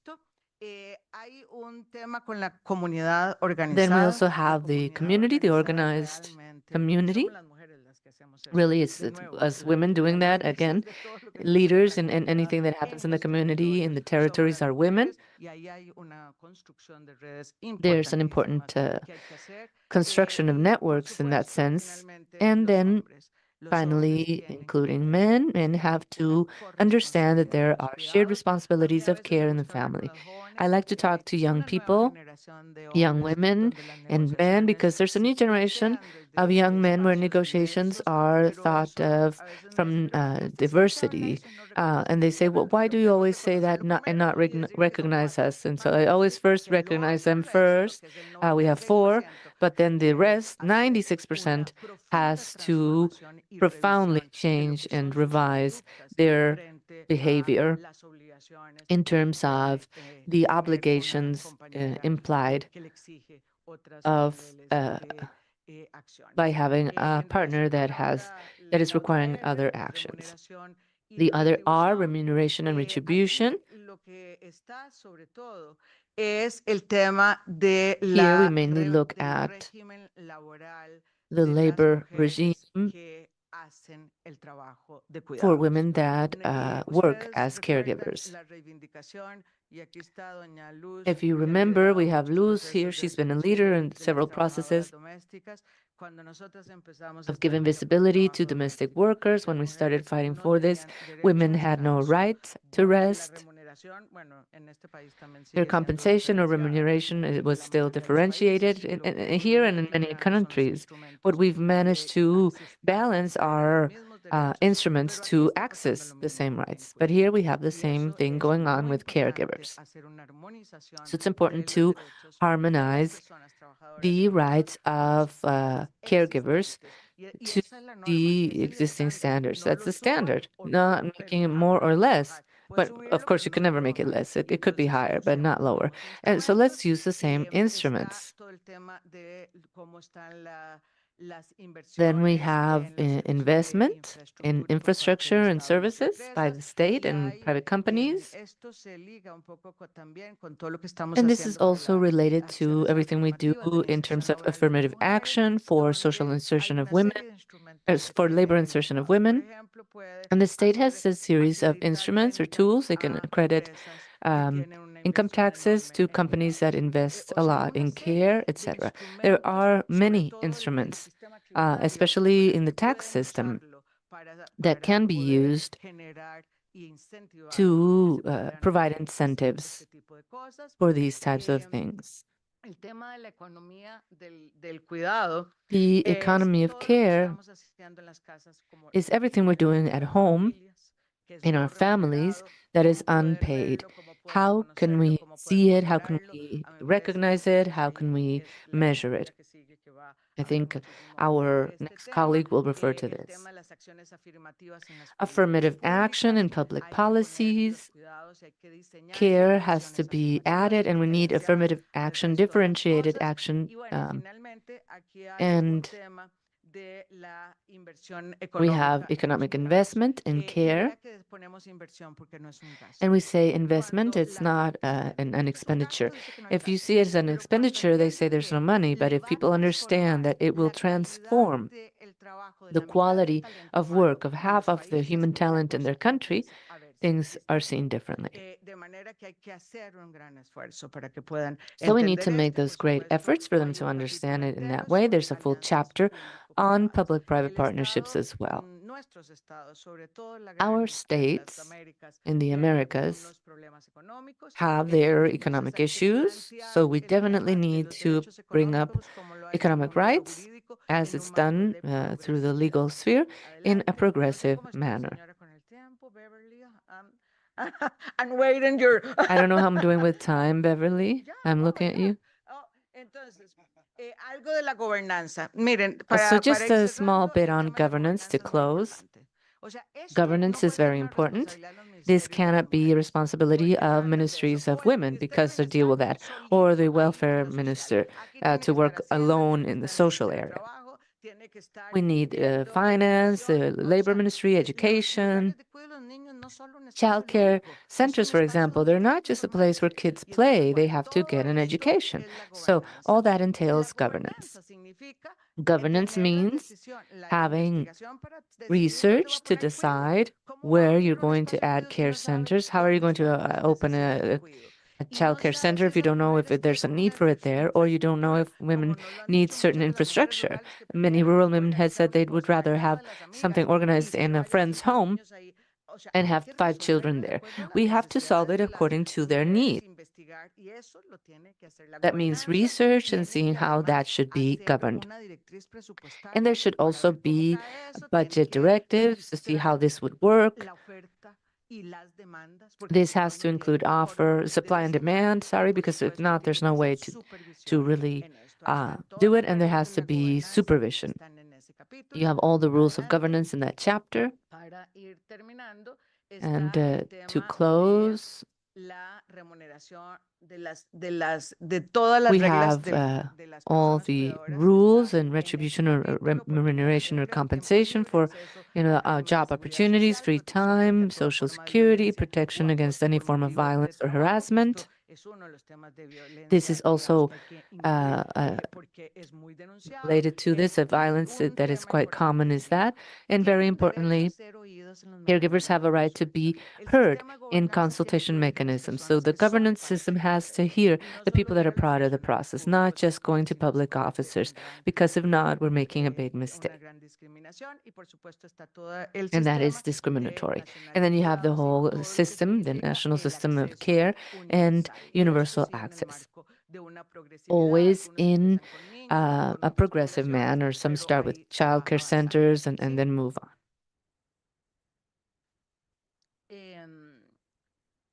Nada más para cerrar. To close, we have to be very attentive to hear about the results of the advisory opinion by the Inter-American Court on the right to care and what countries are doing. In 9 countries, they're working on this, and then they've said they've used our instrument, the model law, to benefit their own legislation. And it has to start by seeing care as a right, because that is what will truly lead to transformation and then the whole context. Thank you. I apologize for going over time.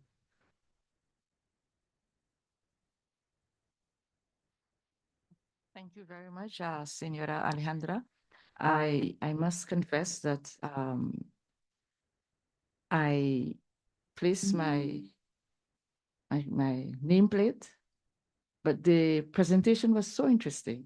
I quickly turned it down and allowed you because I felt it was really good. And I also needed to be flexible because I think that we needed to hear this discussion this morning. So thanks again. And it was really, really very interesting, very informative. And I'm grateful that we are able to learn about this model law.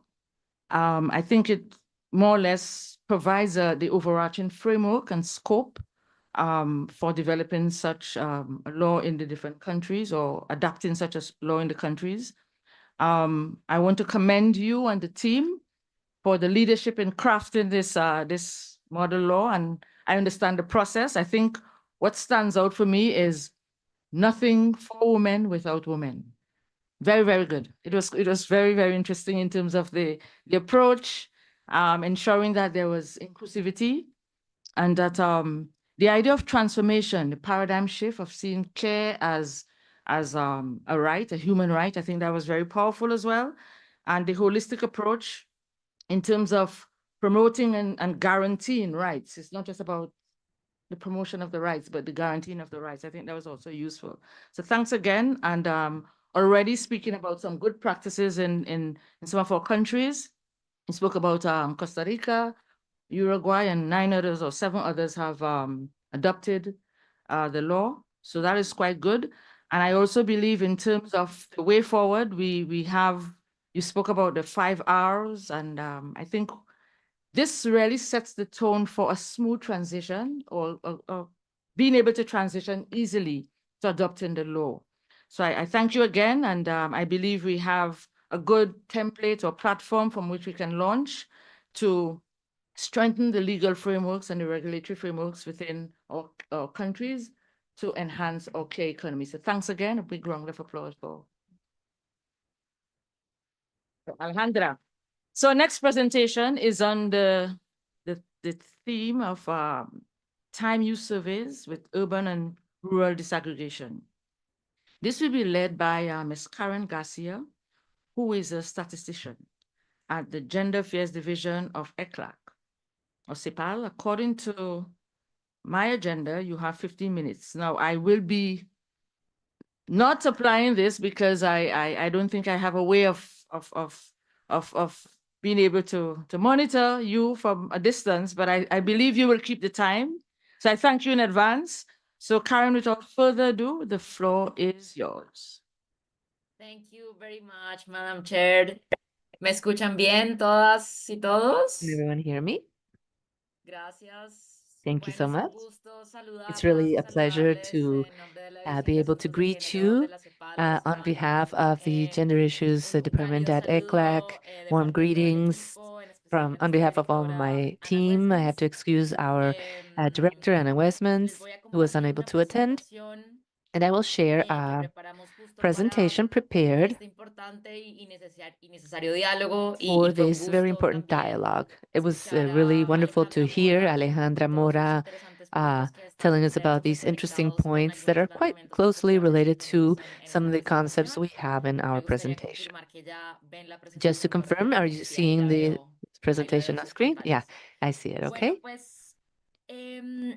Es importante que tengamos en So cuenta it's important for us to consider that 30 years after the Beijing Declaration and Platform for Action that mandated us to account for unpaid domestic and care work, which is excluded from the production system in national accounts, so that we could estimate the value and account for it with satellite accounts for the economy of care, so that we were able to estimate the integrated contribution of women to the economies.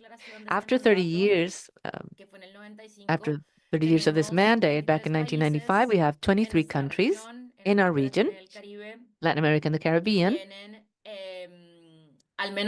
with at least one measurement of time use. Of these, 10 have done at least some kind of an exercise to provide value to this, and only 5 have done the accounting through a satellite account, an official account, to estimate how much this is equivalent in terms of percentage of the GDP and the contribution of women to this work. So we still have our ways to go in the region to continue fostering these measurements that help enable and create public policies on care and to better distribute work, and specifically care work, not just among men and women, but also the different actors and sectors of society. And we also have this figure, just 5 countries with satellite accounts, with 5 official accounts, or 5 countries with official accounts. So we still have to go ahead and leverage these time use surveys, which are such a fundamental instrument to provide visibility to the work of women so that they can really be used as they should. On the map, we see precisely these countries. We have work in terms of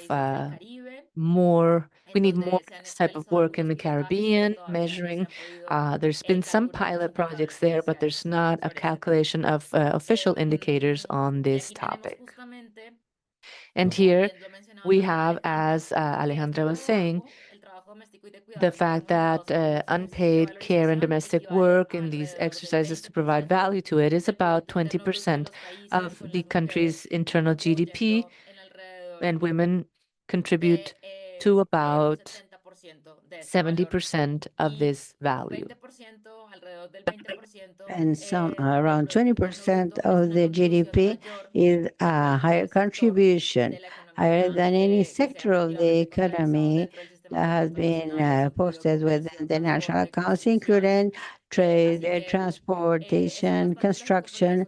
It is logic because this is just the houses require and requested, as they have been mentioned in some instances of these dialogues, and this has been has fallen on the shoulders of women. This is the main indicator, which is the SDG, which is an SDG about total labor burdening, where we see that women in the countries of the region, we have a longer journeys with more hours for domestic tasks and unpaid work. But I would like to talk about some rural disaggregations that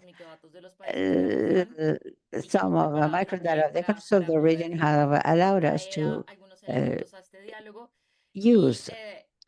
And where we see how women living in rural areas with the official surveys of time use, with the official measures of the time use, have normally a higher total burden of or total load of workload.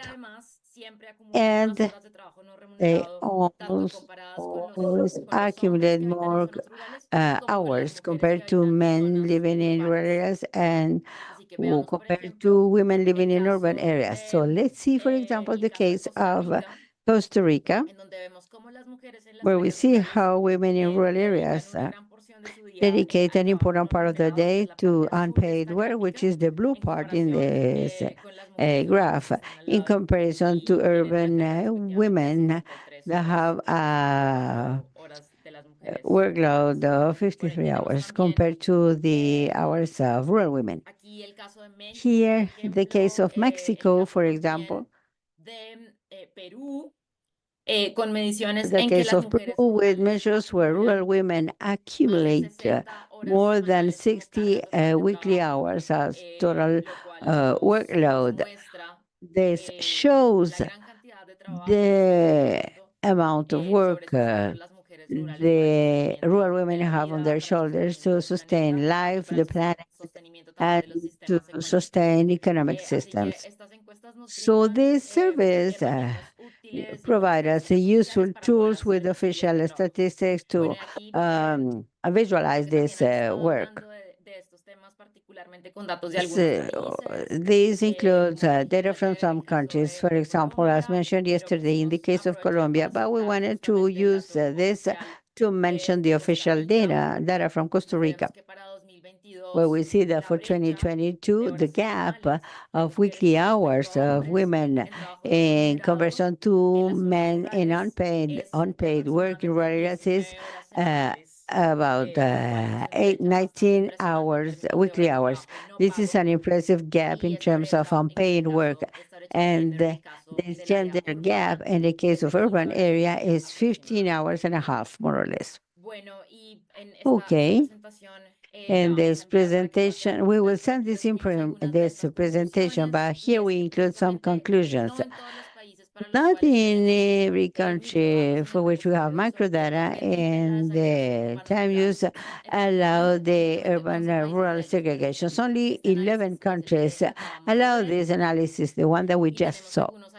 And we have some systematic findings that we saw in the graphs, because women have always an unpaid, higher unpaid workload, and rural women have an unpaid, a higher unpaid workload compared to urban women. And this is partially explained by some activities, specific activities in rural areas requiring more time for the domestic chores and care tasks, such as transporting water. In El Salvador and Guatemala, women dedicate some 5 hours a week to bring water for supply at home. And this is considered as unpaid and care domestic work. I also want to use my last 5 minutes to say that time use surveys let us to quantify the main goal is quantify the part of domestic and care work that is outside of the national account system to evaluate and to highlight it in terms of contributions and hours for men and women. But there's another part of the domestic task and care task that is included within the national account system, and it is part of the paid work. That sometimes it is unpaid, but it is within the system of national accounts. I'm referring to the case of self-consumption work. Very important in rural areas when people have a garden and they use the legumes from this garden for self-consumption. This is considered within the national account system. It is unpaid work, but it is not included within the accounts we just saw. Within the satellite accounts we mentioned before, it is important to highlight how the sexual division of labor of the work and the participation of men and women in domestic and care tasks is also observed in the paid side, the paid that is mediated by market rules. What we have here is the distribution of rural population occupied 2019 and 2022 to have information before and after the pandemic. And what we see is that the majority of men in 2022, 60% of men that were occupied in the labor market was focused on the agricultural sector. And for women, this concentration is 40%. 40% of women working in the labor market in Latin America and the Caribbean for rural areas were working in agriculture, and women are diversifying their distribution in other branches, which is interesting in rural areas, as well as in trade and in other services. So it means that women are employed in intermediation activities, for example, to sell agricultural products. And this is also observed in other type of indicators, such as the use of women technologies in rural areas in front of men. Interesting that women within the labor markets are dedicated to more diversified sectors other than agriculture, although an important part of them are grouped under agriculture. We need to highlight something else. When we see the distribution of occupied population by occupational category in the rural area and urban areas, we see that there is a high concentration of women on a category called family workers, unpaid family workers. So it means that there are sectors, and this is common in agricultural sectors, where the family, besides generating self-consumption products from the gardens, they sell a part outside home. So they sell a part of these products in the market. It is more common that this type of task group women and not men. In the rural sector, we have that 20% of women occupied in the labor market are considered unpaid family workers, and compared to the 20% of men. In the urban environment, this occupational position of unpaid is less than 3%, both for men and women. So what we see here is that there is a lack of payment of women's work and the scope included into the labor market. Also, taking advantage of this topic about agri-food systems, we wanted to include some information from the Agenda 2030, particularly in the SDG number 2, which is to end hunger and provide food safety. And I'm referring to the indicators of food safety for 2022. 4 out of 10 women in the region experience some level of food insecurity. 1 out of 10 girls and boys in Latin America and the Caribbean show overweight for 2022 and problems for the growth. So we're going to continue deepening in the strategies and promoting actions to get agri-food systems that are more balanced and to eliminate hunger. So with this, I will end. I just want to remind you that in Latin America and the Caribbean, we have the Regional Conference on Women that marks a common agenda adopted by the country members of ICLAC in order to agree efficient mechanisms to progress towards a society of care as a paradigm that put life care in the center and that support allowing the more equitable distribution of work between different stakeholders, going through effective strategies of accounting related to the economy of care, and also as Alejandra mentioned in her presentation on the clear principles that were adopted in the Regional Conference on Women for Policies of Care that go through the universality, starting from prioritization of strategies of the population, coordination between different sectors of the government, given the complexity of the care sector, sustainability in time as I allocating resources that are provided in crisis situations that prioritize the care sectors and well-being of women, and also the co-responsibility, which is to distribute the care work between women, men, government, state, and community. It has been a pleasure to be with you, and we continue in touch. Big hug. Thank you very much, Karen, for your very enriching presentation on time use surveys,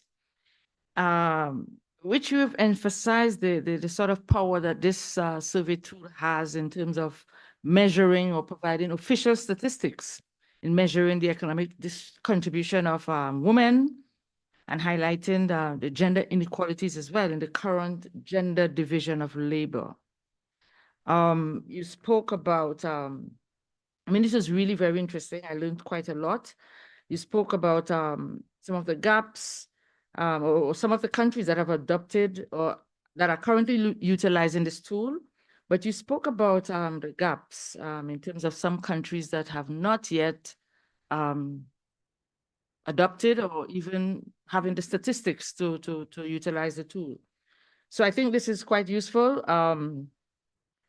And I think in terms of the work that has been done, there is evidence of hope for us to shift the needle forward. So I thank you again. And I recall that some earlier participants spoke about their national challenges in undertaking these surveys. I recall Sheila, who spoke about this yesterday in her presentation, and you in fact mentioned about the constraints in the Caribbean. And Sheila is from St. Lucia. So I think we have an opportunity now to connect some of our participants in our member states as well as among the various institutions that are already doing this. I also heard earlier on CAF spoke about some of the work they're doing so that we can close that gap, that capacity gap in our hemisphere. I did say that our two presenters were very exciting and interesting in terms of what they put forward in terms of content. And I believe our two presenters did not fail us. So this brings us to the end of panel 6. And I want to ask you to join me in extending our appreciation to our panelists, Karen and Alejandra, for the interesting and insightful presentation this morning. So a big round of applause, un gran aplauso. Thank you very much. And I now ask Priscilla to provide the instructions for the next agenda item. Priscilla? Muchas gracias, Beverly. Me uno. Thank you, Beverly. I join to my appreciation to the two participants, the Executive Secretary of SIM and the representative of the Gender Affairs Division. Well, now we're gonna have the coffee break. So those people who are virtually with us, right now we're gonna close the streaming and we're gonna come back at the 2. In our case, we will be back here at 11:05 from the break to move to the segment of group work. Yes, Nancy? Estoy muy cansona hoy. No. Pero es que yo quiero antes del trabajo en grupo Before the hacer group una work, I would like to make a proposal. Go ahead. I learned from Mrs. Luz. She told me that we need to dream and we have to say what we consider. We have been working for a while in the concept of rural care. This concept of rural care implies that within the mechanisms and processes from rurality, we need to start generating strong visions that rural women undergo and that they are not being considered in the present time. As the colleague from ICLAC said, they are not necessarily being posted into the time use survey. I believe that the direct mechanism to start promoting these actions and to improve the qualities, but also to highlight the work of rural women within this matter, it can be rural care. So it's by recognizing that women within rurality have other exercises such as taking care of animals, to have gardens, to clean the plots. So this type of care, we like to vindicate this type of care, particularly in the force and the work we are performing. We would like to put it within the framework of the America's agenda, so that will allow us to dedicate some time for each entity that represents us, and also that the ministers and vice ministers that are here can revise the concept of care. They can work on it, but we can also work, not only work on it, but include it within the actions of CIM and how ICA is organizing this under the framework of agricultural transformation. With that, not only us as Ministry of Agriculture in Colombia, but also it will allow us to have the key tools for the projects of international cooperation. The actions implemented internationally can include this topic and this tool. There's a special tool rural women undergo. In our case, was as farmer, rural farmer and fisher women, but that can be transformed. I don't want to live without making this proposal, because I consider that it is very important to generate these actions, to leave this as a key tool, but also that will let us to progress on a clear operational matter in relation to the projects that we could implement from now on. Thank you, Nancy. I have 2 other interventions, but let me make you a proposal. Let's come back from the break, and I'll give the floor to the 2 colleagues that requested the floor. With this, I would like to make so what you said, Nancy, yes, I believe that in this afternoon, there's going to be an important opportunity for us to work on a jointly matter. So our case, Ministers of Agriculture, and this is precisely this type of spaces that let us to understand the needs of our states and to make them available in order to make to exchange good practices. In this case, Colombia, who has led and has transformed the conception of care in rural environments. I believe this is a great proposal to work this afternoon, not the afternoon, in some 20 minutes more or less, for us to be clear.